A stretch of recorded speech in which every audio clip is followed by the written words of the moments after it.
Meron kayong nilabas sa pahayag, ano? Ang sinasabi niyo po, no last-minute insertions or amendments sa BICAM.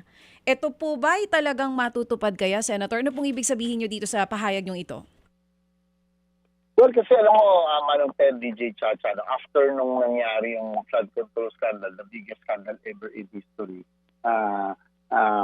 in the history of Philippine government, no, nagalit ang taong bayan. No? Talagang dinpakling na salapi, nakita mo ba naman, hindi mo masisisi.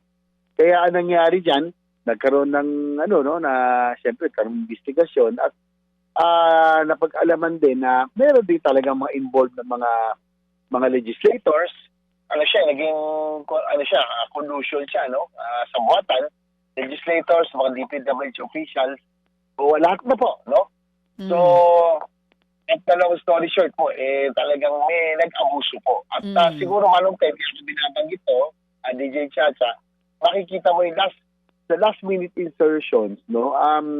Doon po, pag lumobo po, sa oras na lumobo po yung budget, halimbawa ay 2 billion po sa NEP sa isang distrito, biglang pagtapos po ng BICAM, naging 18 billion, naging 12 billion, doon po kaduda-duda na, no, na talagang may hibala at may mga ilang distrito na ganun po ang nangyari, no, ditong nakaraan.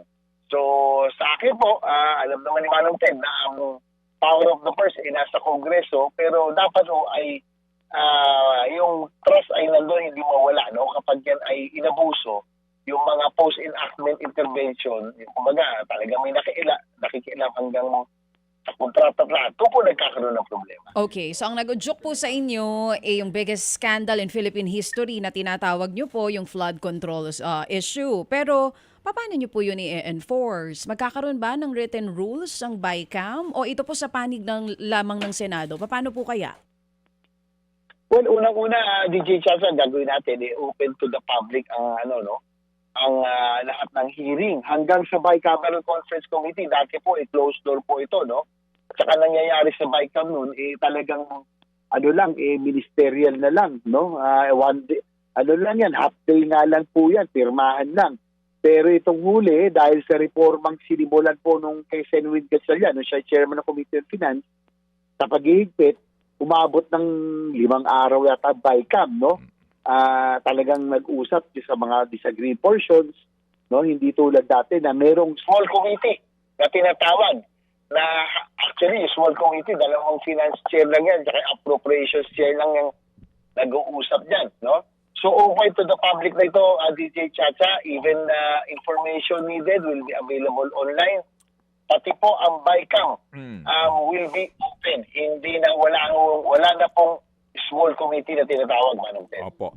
Mga kapatid, patuloy po kayong tumutok sa 105.9 True FM para sa totoong balita, impormasyon, music and entertainment. Mag-subscribe sa aming YouTube channel at podcast at sundan nyo kami sa Facebook, Instagram, X at TikTok sa True Network PH. Bisitahin din po ang aming official website, truefm.ph.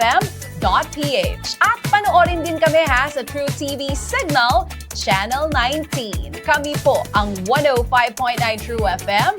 Laging true sa'yo, kapatid.